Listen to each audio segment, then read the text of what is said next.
पत्नी ने ही धन संपत्ति के लिए पति का कराई हत्या। पिछले 4 दिन पहले हुए स्कूल संचालक का हत्या का खुला राज। 10 लाख रुपए की सुपारी देकर अपने पति की पत्नी ने कराई हत्या और खुद ही हत्यारी पत्नी ने स्कूल संचालक अजीत यादव का हत्या वाले दिन पत्नी द्वारा खगोल थाने में आवेदन देकर हत्या का मामला दर्ज कराते हुए न्याय की गुहार लगाती दिख रही थी मृतक अजीत यादव की लुटेरी पत्नी। लेकिन पुलिस द्वारा जाँच में पता चला कि स्कूल संचालक मृतक अजीत यादव की पत्नी के द्वारा ही धन संपत्ति के लिए अपने पति के कराई थी हत्या। पुलिस जांच के अनुसार साजिश करता पत्नी और हत्या में शामिल सहयोगी को किया गया है गिरफ्तार, जिसका खुलासा आज पटना सिटी एसपी भानु प्रताप सिंह द्वारा किया गया है। गौर से देखिए इस मासूम सा दिखने वाली खूबसूरत महिला को। यह दिखने में जितनी खूबसूरत है उतना ही मासूम भी है। यह कोई और नहीं, यह वही महिला है जो 4 दिन पहले मुस्तफापुर के रहने वाले स्कूल संचालक मृतक अजीत यादव की हत्यारी पत्नी है, जिसने धन संपत्ति की लालच में 10 लाख रुपए का सुपारी देकर पति की कराई हत्या।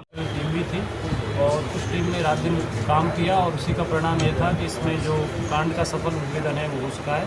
कांड में जो मुख्य अभियुक्त है मृतक की पत्नी निकली और जो RN Sinha BD public school की संचालिका भी हैं, साथ ही साथ मृतक की पत्नी भी हैं और साथ ही साथ इसमें लाइनर की जो भूमिका निभाई थी मनसू कुमार नाम का अभियुक्त है जो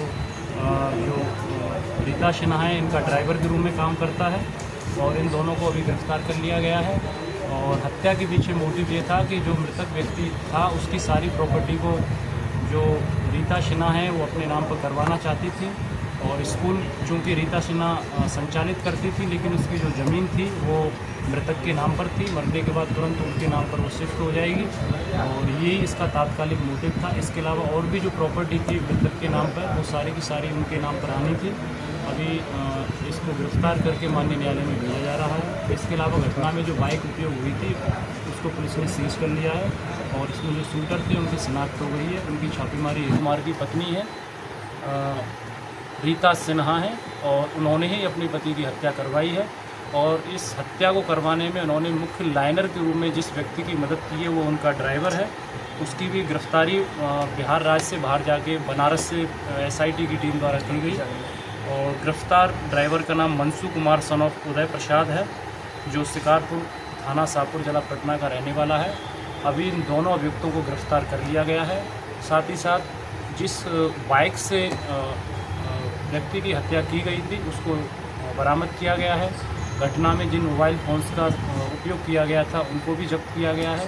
इसके अलावा जो इसमें शूटर हैं उनकी भी शिनाख्त कर ली गई है। उनकी छापेमारी हेतु SIT लगातार प्रयास कर रही है और जल्दी उनका अरेस्टिंग होगा।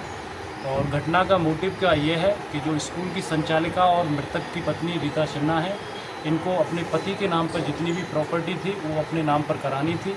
साथ ही साथ इनके कुछ निजी संबंध भी थे और उसी मोटिव से संचालित होकर इन्होंने अपनी पति की हत्या की है। और पुलिस को गुमराह करने के लिए इन्होंने एक आवेदन बनाया था जिस दिन घटना हुई थी और स्वयं आवेदका बनकर भी थाने पर आई थी कि हमारे पति की हत्या हुई है। हालांकि पुलिस ने उस आवेदन को लिया था लेकिन जो FIR दर्ज हुई थी मृतक के भाई के द्वारा दिए गए आवेदन पर FIR दर्ज हुई जिसमें उन्होंने इस जो मृतक की पत्नी है उस पर भी आरोप लगाए थे और हमारे पास सबूत है। उनके आधार पर हम लोगों ने इसमें अनुसंधान किया है। अभी माननीय न्यायालय में इसको भेजा जाएगा पति की हत्या के लिए और इसमें 3 लाख रुपए कैश के माध्यम से जो शूटर हैं उनको भिजवा दी गई। शूटर में 5 लोगों की भूमिका आई है। अभी हम इसमें जांच कर रहे हैं क्योंकि हमने जैसा कि बताया कि कांड 6 जुलाई को हुआ था। SIT बनी थी, दिन रात इसमें काम किया गया था और इसमें 5 लोगों की इसमें भूमिका आई है। आगे इसमें और क्या किन किन लोगों ने काम किया था उनकी भूमिका इसमें आ सकती है, उससे इनकार नहीं किया जा सकता है। वो जब अनुसंधान आगे बढ़ेगा उसमें हम आपको अलग से इन चीज़ों के बारे में बताएंगे। इनसे जो मृतक व्यक्ति हैं इनसे शादी की गई थी और इनसे उनके बच्चे भी थे और जो भी प्रॉपर्टी उनके मरने के बाद अगर कहीं जानी थी तो वो इनके नाम पर ही आनी थी। तो यही है सर। ये शादी कब हुई थी इनकी सर? 2 शादी की जो बात आ रही है वो कहाँ से आ रही है? नहीं, उनकी निजी ज़िंदगी है, हमें उस पर बहुत ज़्यादा तो नहीं बोलना है। हाँ, उन्होंने शादी की थी तो उनसे उनका डाइवोर्स हुआ, फिर दूसरी शादी उन्होंने इनसे बच्चे भी थे क्या इनके? हाँ, इनसे बच्चे थे। बाकी का डिटेल्स है वो आपकी व्यक्तिगत ज़िंदगी की डिटेल्स है तो उनको साझा करना हमें लगता है ठीक नहीं।